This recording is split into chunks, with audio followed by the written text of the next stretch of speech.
Agustín Laje obtuvo su máster en Filosofía por la Universidad de Navarra y es licenciado en Ciencias Políticas por la Universidad Católica de Córdoba. Ha participado en diversos medios de comunicación como Infobae, La Voz del Interior o Forbes, y es el autor de obras como El libro negro de la nueva izquierda o Cuando el relato es una farsa, respuesta a la mentira kirchnerista. Además, es fundador y director de la Fundación Centro de Estudios Libre y se ha convertido en una de las voces más destacadas contra el progresismo y el globalismo. Muchas gracias, Agustín. Muchas Muchas gracias. gracias a ustedes por la invitación. Es un placer tener este diálogo con ustedes. Bien, muchas gracias. Iniciamos. Bueno, a veces se dice que las categorías de derecha e izquierda ya han quedado obsoletas. Usted alguna vez ha hablado de esto. Por una parte, vemos que la inmensa vastedad de opiniones políticas hace que las categorías de derecha e izquierda signifiquen cada vez menos. Entonces, en este sentido, esta flexibilidad de los conceptos de izquierda y derecha puede ser para algunos un signo de su inutilidad y para otros una oportunidad de resignificación. Por otra parte, vemos que la batalla cultural muchas veces integra luchas que van más allá de la oposición política entre izquierda y derecha, como sucede si tomamos el ejemplo de que muchos bioconservadores son políticamente de izquierdas. Me refiero a gente que posiblemente no se define a sí mismo como bioconservador, pienso en ejemplos como Habermas, pero que, sin embargo, no está de acuerdo con el transhumanismo. Entonces, bueno, incluso se podría pensar que la propia vara de medir de la izquierda y la derecha, a veces quien las define y redefine a su conveniencia es la propia izquierda ahora mismo, la propia izquierda hegemónica. Entonces, ¿usted qué análisis propondría sobre esto? Mira, yo te diría que según como yo veo las cosas, las categorías derecha e izquierda son inevitables. Lo que ocurre es que van tomando distintos sentidos en función de los tiempos históricos. Entonces, izquierda y derecha significaron alguna cosa específica durante tiempos de la Revolución Francesa, que es de hecho los momentos en los cuales estas categorías emergen en el mundo. Bueno, puntualmente en Francia y después se van a ir expandiendo, ¿no? Si nosotros pensamos en el marco de la emergencia del socialismo, hay una reconfiguración de qué es la izquierda y qué es la derecha. El liberalismo que estaba hacia la izquierda pasa de alguna forma hacia el centro, incluso hacia la derecha, y el socialismo se reubica en la izquierda. Se ubica, mejor dicho, en la izquierda. Podemos pensar cómo se configuraba izquierda-derecha en la Guerra Fría, cómo se configuraba derecha-izquierda antes de la Guerra Fría, cómo se configuró izquierda-derecha después del 2001, y así sucesivamente, ¿no? Es como que, digamos, izquierda y derecha son atajos políticos cognoscitivos para poder simplificar la complejidad del mundo de las ideas. Cuando a uno le dicen, no, a ver, este mundo ya es demasiado complejo como para tratar de hacerlo caber en solamente dos polos opuestos, derecha e izquierda, a mi juicio ahí hay un error, porque el objetivo de esos polos no es el de explicar en detalle ese mundo, sino el de simplificarlo. Hablamos de izquierdas para referirnos a un montón de posiciones políticas que son distintas entre sí, y además que lo va a clasificar como izquierda o derecha un sujeto que se posiciona en un lugar político. Por ejemplo, desde el lugar político al cual yo me posiciono, yo veo que, por ejemplo, la socialdemocracia es de izquierdas, el marxismo es de izquierdas, el feminismo es de izquierdas, el postmarxismo es de izquierdas, etcétera, etcétera, etcétera. Ahora, claro, probablemente un marxista diga que un socialdemócrata no es de izquierdas, que un socialdemócrata es de derecha o es de centro derecha, o por lo menos es de centro. Entonces, siempre son términos que son relativos a la perspectiva de un sujeto que evalúa y que son relativos a la perspectiva de los tiempos históricos que corren. Entonces, como en este momento hay una redefinición de los problemas fundamentales, que no son los mismos que los problemas de la Guerra Fría, por ejemplo, donde estaba muy claro, a la derecha estaba lo que representaba Estados Unidos, a la izquierda estaba lo que representaba la Unión Soviética. El núcleo de la contradicción era el sistema económico. Bueno, ahora ocurre que hay otras cuestiones políticas, como por ejemplo la ruptura globalismo versus patriotismo, donde a mi juicio es claro que la derecha se ubica en el sector patriota, si no miremos, por ejemplo, el caso de Vox en España o el caso de Donald Trump, en Estados Unidos o Bolsonaro en Brasil son actores políticos patriotas que la gente de a pie los identifica como actores de la derecha, como políticos de derecha. En cambio, toda la burocracia de la ONU generalmente es reivindicada como una burocracia progresista, ¿no? O, por ejemplo, hay otro punto de fractura actual que tiene que ver con lo que vos decías del bioconservadurismo, que es de tinte ya no solamente político, sino incluso antropológico. ¿Qué es el hombre? ¿Dónde está el límite que separa al hombre de la técnica que el hombre ha creado y que empieza a invadir su propio cuerpo y que empieza a modificar la realidad humana en un sentido profundo? Hay límites, debemos poner esos límites, no hay que limitar, hay que celebrar los cyborgs, hay que celebrar los chips, hay que celebrar la intervención genética, hay que celebrar, bueno, en fin, el transhumanismo. Y ahí obviamente uno puede encontrar a Habermas como bioconservador, compartiendo muchas cosas con Miklos Lukács, o uno puede encontrar a otros actores que en otros temas pueden ser más de izquierdas, que filósofos como Eric Sadin, por ejemplo.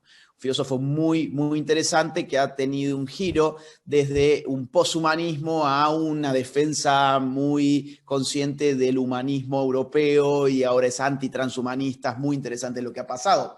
Entonces, hay una reconfiguración de qué es izquierda y derecha, pero yo no creo que esas categorías caigan en desuso. Yo creo que se van reacomodando a los tiempos históricos y al punto de vista de quién está juzgando dónde está parado cada actor político. Esto así, insisto, porque vos imaginate, ya cierro la respuesta con esto, pero imagínate que estás en la calle en España. Bueno, ustedes están en España, yo no, así que yo me tengo que imaginar que estoy en España.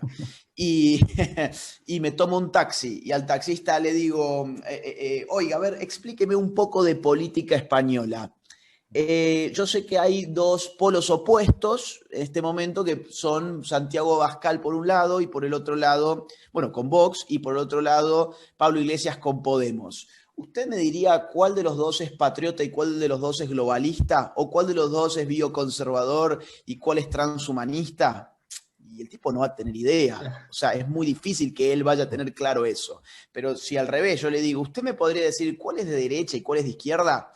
El tipo es muy probable que sí lo sepa responder. Y esa es la función de la idea de la izquierda y la derecha como categorías que simplifican la complejidad de la realidad política y que en definitiva, como vos dijiste, son significantes a los cuales, digamos, con contenidos muy móviles, contenidos políticamente móviles. Vale, ahora que tenemos bastante definida lo que viene a ser la derecha del siglo XXI, que va más relacionada con el patriotismo, se podría decir que gran parte, creo yo, de la desventaja que tiene la gente conservadora de derechas es que, por así decirlo, no puede, como digamos, hacer trampas, ¿no? O no puede jugar injustamente como a veces hace la izquierda, ¿no? Es como si la derecha, además, fuese menos monolítica y sectaria de lo que es la izquierda.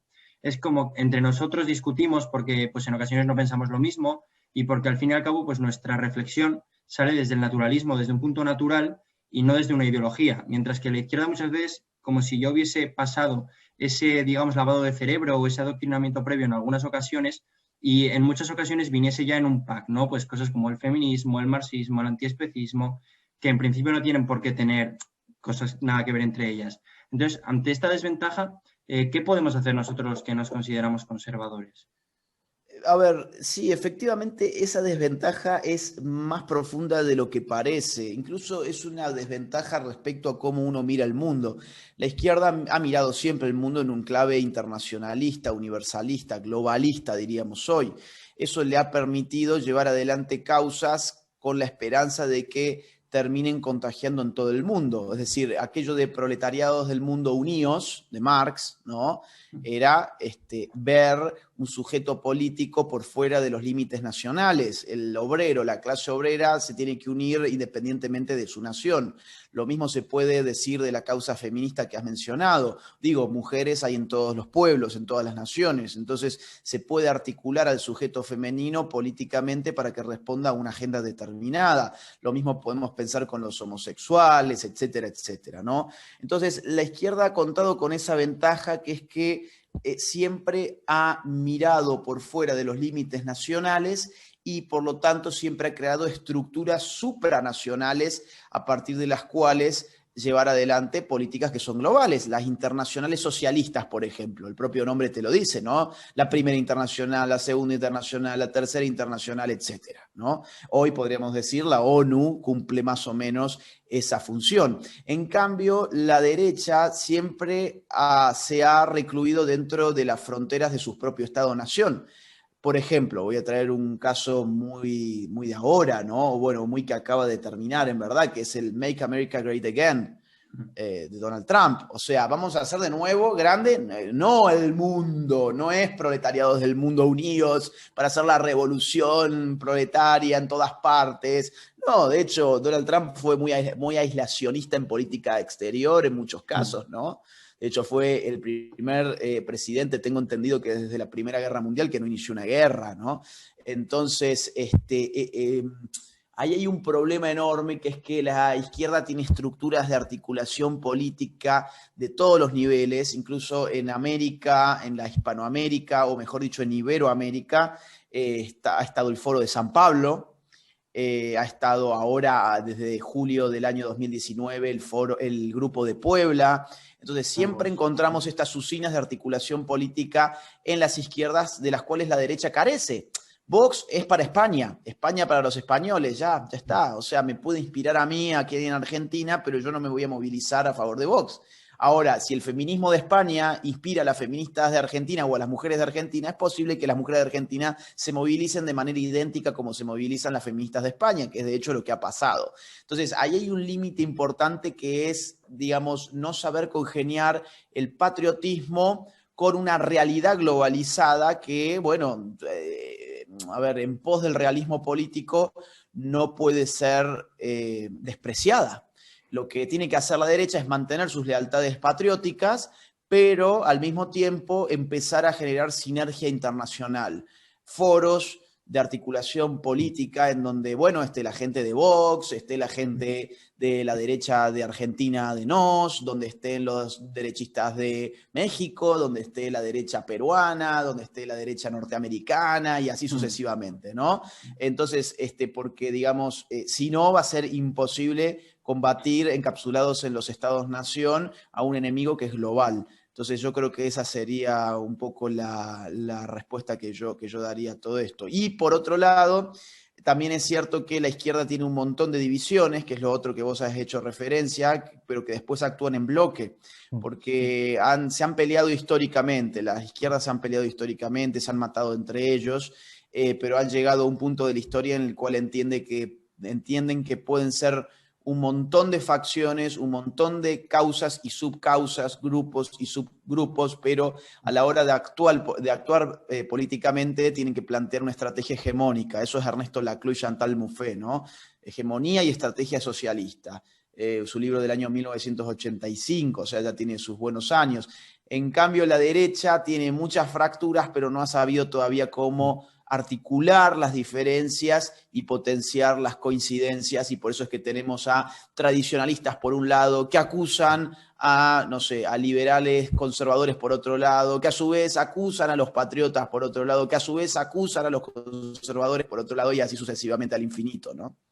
Claro. También por eso muchas veces se da en la izquierda un sectarismo bastante unificado, sin embargo en la derecha muchos sectarismos aislados. Bueno, la siguiente pregunta es un poco para situar políticamente a Agustín Laje, porque en ocasiones se ha definido a sí mismo como liberal, sin embargo es evidente, o por lo menos a mí me lo parece, que no es un liberal del todo clásico ni un liberal randiano, simplemente ya por proponer cierta defensa de valores absolutos como el bien, la verdad, la vida. De hecho, puedo pensar, cada uno se percibe como quiere, vive tu vida y no la del resto, ya puede ser un principio liberal de ciertas personas, y el liberalismo ya se define como una ideología cuando intenta operar con independencia de la realidad. Entonces, yo le preguntaría a ver cuáles son las líneas liberales con las que no conecta y con qué principios sí está de acuerdo, tanto en lo social como en lo económico. Muy bien. Mira, yo me he formado con el liberalismo. Yo he empezado a estudiar la política desde el liberalismo. Fue la primera corriente que más me interesó. De hecho, allá por el año 2012 yo fui un entusiasta randiano Te puedo decir que el objetivismo sí cree que existen valores absolutos y que sí cree que existe el bien absoluto y que existe la realidad. Entonces, en ese sentido, parece, no sé, digamos, bueno, es que pasa que Ayn Rand era aristotélica, entonces no tenía tampoco otra opción. Pero yo me desencanté mucho con todo eso, desde que después conocí a la escuela austríaca y empecé a leer sobre todo a Hayek, donde ya el poder de la razón humana era considerado con mucha más humildad. El liberalismo es un racionalismo, el liberalismo es constructor de sociedades, o puede ser constructor de sociedades, por lo menos algún tipo de liberalismo, y hay otro tipo de liberalismo, que es, por ejemplo, el hayekiano, que al revés, digamos, es un latigazo contra los ingenieros sociales, es un latigazo con la idea de que se puede planificar la sociedad, y en ese sentido es conservador. Aunque Hayek haya escrito su último capítulo de los Fundamentos de la Libertad diciendo por qué no soy conservador, su marco teórico más fuerte se asienta en conservadores como Tocqueville o Edmund Burke, y la idea de que la sociedad no es pasible de ser organizada en un plan racional es una idea conservadora, es una idea totalmente propia de la reacción contra la Revolución Francesa, por ejemplo. Entonces, ese liberalismo conservador a mí me interesó mucho más. Conecté además también con ideas propias del republicanismo, en virtud de las cuales se necesita una sociedad virtuosa, incluso para lograr objetivos liberales como la reducción del Estado. Claro, si uno tiene una sociedad virtuosa, una sociedad que busca la virtud, la fuerza pública tiene menos que hacer allí.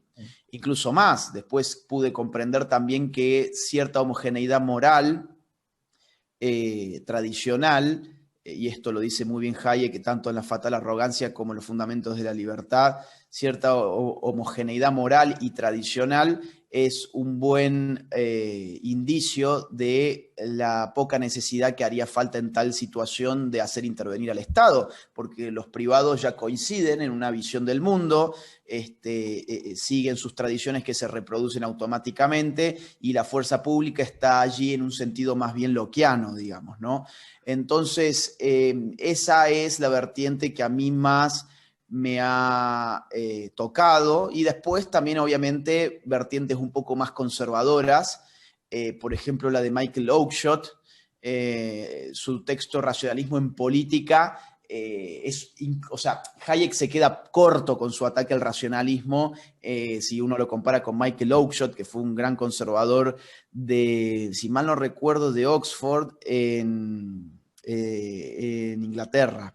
Y Michael Oakeshott ahí ataca toda idea de conocimiento planificado, muy interesante. Y obviamente Roger Scruton. He seguido bastante algunos libros de Roger Scruton, Conservadurismo, por ejemplo, para aquellos que quieran introducirse, se los recomiendo mucho. Cómo ser conservador es uno de sus últimos libros también muy bueno. Así que, bueno, esos son, digamos, los autores que más me han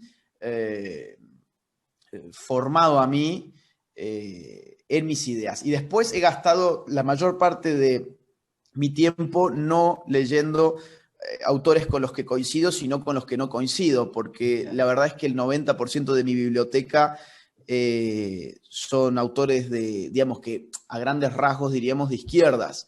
Y dentro de la izquierda me he interesado más que en el marxismo clásico, me he interesado primero en un estudio sobre Gramsci, después he hecho un estudio sobre la continuación de Gramsci que fue Laclau, dediqué bastante tiempo a leer la obra de Laclau.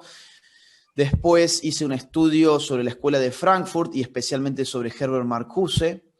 Y ahora últimamente he estado con los postmodernos. De hecho, mi trabajo de fin de máster de la Universidad de Navarra ha sido sobre Foucault. Y ahora, bueno, estoy trabajando otros autores como Baudrillard, Byung-Chul Han, bueno, y Eric Sadin me ha gustado muchísimo, como te comentaba recién. Algo de Gianni Bátimo, y en general toda esta izquierda postmoderna es la que más me ha interesado estudiar y que, bueno, también obviamente yo he aprendido muchas cosas y las trato de aplicar para la derecha. Por ejemplo, la concepción de hegemonía que transforma la CLO desde Gramsci. Es una concepción que la tiene que utilizar la derecha cuanto antes. Por ejemplo, la idea o la noción de batalla cultural, totalmente gramsciana. Afortunadamente hoy la derecha habla más de batalla cultural que la propia izquierda, y eso es porque hemos apropiado esa categoría. O, por ejemplo, incluso más, la categoría de populismo, que la trabaja muy bien la CLO, creo que puede ser muy bien aplicada para la derecha desde el vamos, porque el populismo no tiene contenido ideológico per se, sino que es una construcción discursiva de lo político, con lo cual una derecha antipopulista ha terminado en, bueno, en expresiones digamos, de grupos de autoayuda prácticamente, donde, ay, qué malo que son los políticos, y qué malo que es este, y qué malo que es el otro, y no sé qué, y no sé cuánto, despreciando la categoría pueblo, que es fundante del sistema democrático. Entonces, esas categorías, yo he escrito en contra del populismo, tendría que haber escrito en contra del populismo de izquierda, porque hay un populismo de derecha que ha mostrado que la derecha o será populista o no será. Así que, bueno, en fin, eso como para resumirte. Yo sé que hago una ensalada porque la gente espera una definición tipo, yo soy conservador, yo soy libertario, yo soy nacional. Bueno, no, yo tomo un poco de muchas cosas, en verdad. No me encasillo solamente en una, incluso tomo algunas categorías de izquierdas, como te venía diciendo. Vale, usted ahora acababa de mencionar el tema de la hegemonía y volviendo al tema de izquierdas y derechas, se tiende a decir que la izquierda es hegemónica en parte porque ha logrado encarnar tanto la cultura como la contracultura. ¿Qué mecanismos ha tenido y tiene la izquierda para, por así decirlo, haber logrado esa, digamos, intoxicación cultural y por qué ha estado durante tanto tiempo la derecha adormecida mientras la izquierda avanzaba tan rápido y sin pausa? Bien, para los que están mirando esto y no conocen el concepto de hegemonía, el concepto de hegemonía en verdad es previo a Gramsci. Lo podemos encontrar en Plejánov, lo podemos encontrar en Lenin. Lo que hace Gramsci es modificar el sentido de la hegemonía, porque, por ejemplo, para Lenin hegemonía significa golpear juntos, marchar separados. Esa fue, de hecho, una máxima política de Lenin, ¿no? O sea, la clase obrera y los campesinos, por ejemplo, vamos a golpear juntos el sistema y marchar separados. ¿Qué significa? No somos los mismos. O sea, no somos lo mismo. Cada uno tiene su identidad de clase, su conciencia de clase es distinta, pero bueno, por una situación táctica o estratégica, incluso si querés, golpeamos lo mismo porque nos conviene a los dos, pero sabemos muy bien que no nos mezclamos. Bueno, Gramsci modifica esa concepción de hegemonía pensando en el obrero del norte de Italia y en el campesinado del sur italiano, y dice, bueno, a ver, esta gente se tiene que unir, pero no solamente golpear juntos y marchar separados, sino además tiene que haber una misma conciencia. Hay que articular las conciencias, hay que generar una dominación cultural para que esta gente, digamos, vaya por lo mismo, no solamente golpeando, sino que marche también junta, ¿no? En un sentido metafórico. Eso es una de las nociones de Gramsci, de hegemonía. Y después hay una también muy potente, o sea, ¿cómo traspasamos esa noción de hegemonía a lo que vimos hoy? Bueno, la idea de que el colectivo LGBT no es lo mismo que el colectivo feminista, pero no solamente golpean juntos, sino que también marchan juntos, por ejemplo, ¿no? Y básicamente se van confundiendo a un nivel en el cual se entrecruzan tanto las ideologías que vos ya no sabés cómo distinguir muy bien qué es el feminismo y qué es el LGBT. Por ejemplo, ¿no? Eso se puede aplicar a muchos otros casos. Ahora bien, hay otra definición de hegemonía u otra noción, pues son nociones que tiene Gramsci cuando define el Estado, que él entiende que el Estado es hegemonía acorazada con coerción. O sea, el Estado no es puro uso de la fuerza, sino que el Estado además es dominación cultural. ¿Qué es la hegemonía en este sentido? Es dominar culturalmente a las masas para que se sometan a una autoridad que las domina justamente. Eso es la dominación, ¿no? Entonces vos me decís, bueno, ¿por qué la izquierda ha hegemonizado? Y creo que la respuesta sale de esa noción. Ha hegemonizado a la sociedad porque ha dominado las instituciones culturales de la sociedad. Si la hegemonía es dominación cultural, va a tener mayor probabilidad de hegemonizar la sociedad aquel que domine las instituciones culturales de esa sociedad. ¿Cuáles son las instituciones culturales? Bueno, fundamentalmente las escuelas, los medios de comunicación, los sindicatos, los medios de masas, las iglesias, las universidades, los cines, los teatros, las revistas, la academia en general, la comedia, en fin, todo aquello, el arte, todo lo que responde a la dimensión cultural del hombre y que se institucionaliza de alguna forma puede ser cooptado.